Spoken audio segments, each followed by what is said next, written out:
Thurgood Marshall, John Hope Franklin, Cornel West, who used their massive intellects to chart the right course for the advancement of the black race. Thanks be to God, I'm talking about the ancestors, for all the grandmamas, the grandpapas, the aunts, the uncles, whose history books will never ever write down, and it's overlooked. But they have been doing the best they could with what they had so that today's youth will have a brighter future. My brothers and sisters, this morning, the ancestors speak through us. Amen. The Psalm says, if today you hear his voice, God's voice, harden not your heart. They're speaking to us. They're saying to our young people this morning. By the way, where's all y'all young people? Let's listen to me later. Okay, all right.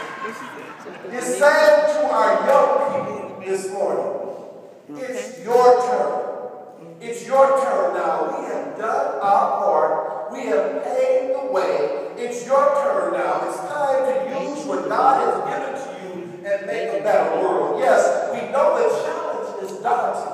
We understand the difficulties. Young black men, we understand that they are building prison cells with your names on them right now. We understand, young black boys, they are looking at your reading scores when you are in 3rd grade and deciding that you can't read by 3rd grade. They are building and planning for a prison cell with your name on it. That's how they're judging how they build prison cells today. We have to understand that the alarming rate which young women are contracting HIV and AIDS. We understand, says the ancestors, the pressures you face today. We know you are overlooked for wisdom and direction because of your age, young people. We understand that you are ostracized by peers because of their jealousy of the gifts God has bestowed on you. We know that the media paints you as criminals because of the color of your skin. You, however, must rise above all these obstacles because it's your turn now. Can you hear the ancestors speaking? Their voices resound with God and the heavenly host of angels asking, who shall we send? Who will go for us? Paul uses history to link today's generation and generations of the past so that younger people can glean inspiration in times of challenge and change. Moreover, you see, the ancestors has its foundation. It burnt for Timothy, for all of us this morning, that we have something to offer. We have something to offer. God has not put a spirit of fear in you. No, God hasn't. For this reason, I remind you to stir up the gift that God has given you. My sisters and brothers, everybody I'm looking at, you have a gift from God. God is asking you to fan into flame that spirit that he's put in you so long ago. You see, Paul reminded Timothy that indeed he has something special to offer to the church. Within him lies the gifts of grace needed for leadership. My brothers and sisters, I echo the words of our text.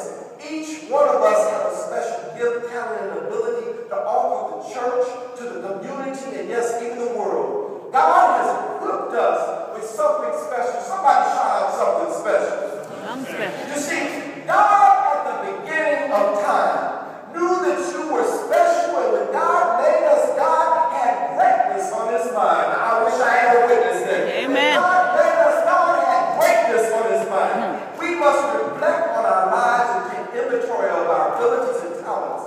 We have to do so that we can be a blessing to the church and to the wider community. You see, after assessing our gifts, Paul encourages Timothy and us to fan the flame, reignite, use the gifts of service. You see, when you have a flame to spread throughout the world, you have to continue to wave and fan that flame so it can become a great fire of change for our society. You see, Paul further instructs, do not be afraid. God has not given you the spirit of fear.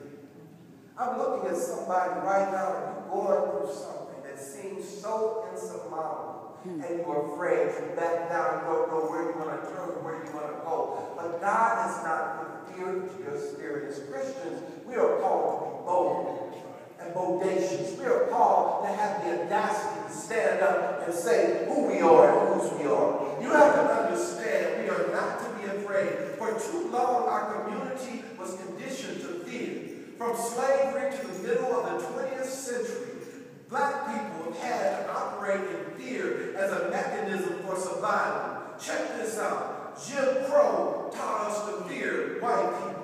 The Tuskegee experiment taught black men to fear the doctor. Police brutality taught us to fear the police. We were a disinherited community raised and ruled by fear. But this fear has traversed time and several generations, and many are still fearful today. As black people, fear can be a debilitating disease that hinders us from exercising our gifts and our talents. Fear that our gifts will not be appreciated. Fear that our gifts will be rejected. Fear of what people might say if I start to manifest my God-given talents while everybody else is just doing nothing. You have to understand, most debilitating of all, we have fear of inadequacy. You see, I don't have it together. I just can't do it. But too long people die, and in particular, black folks. I don't know about you, but one of the ways I was raised by being Nutt was you couldn't say I can't in the Nutt household. I can't was a bad word. You did not say I can't. My mother said, don't say you can't until you try. My brothers and sisters, we need to call forth God's people and continue to try to live who God has called us. Church, don't be afraid. God has chosen you. God has prepared you. God has anointed you. Paul says, for God has not given us a spirit of fear, but of power and of love and a sound mind. God's spirit will give us power.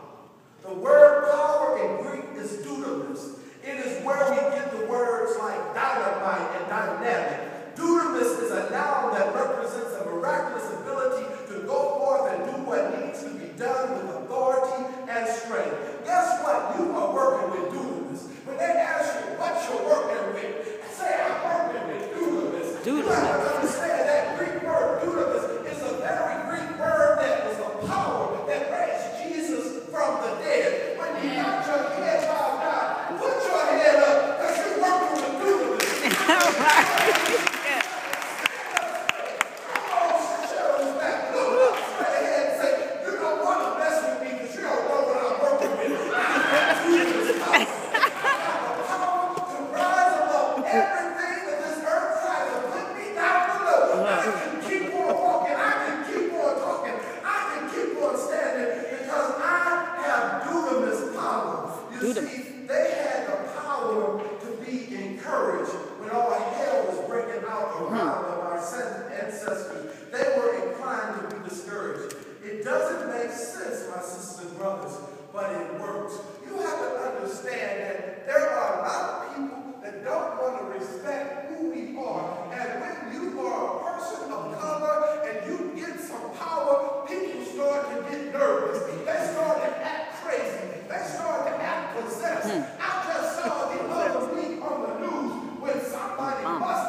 Thank you.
When we get to the place where I don't care where your political persuasion is, when you get to the place and never happened to any of his predecessors that you would see such a thing of disrespect, people shout out you lie. Yes. In the State of the Union address some years ago. People feel they can just put their finger in the president's face. My sisters and brothers, we may feel that we have come a long way. We may feel that, yes, we have someone in the Oval Office of color. But I'm here to say we still have a lot of work to do. Yes, we do. Have an unraised nation today. My sisters and brothers, I want you to know that you have to understand that a lot of things when you work in the Spirit of God doesn't make sense, but it works. Can somebody say, but it works? But it works. It didn't make sense for Jesus to avoid temptation of the devil while in the desert, hot, hungry, hurting, and happy. It didn't make sense, but somebody say it worked. It worked. Say it like you mean it. It worked. It didn't make sense for Jesus who walked along his enemies and wasn't touched to stand before his accusers in silence. He was beaten, he was nailed, he was ridiculed, he was hung on an old rugged cross. Saints, it didn't make sense, but it worked. Because it worked for Jesus. It worked for Harriet Tubman and Samaritan Truth. It worked for Emmett Till and those four little girls bound to death in the 6th Street Baptist Church.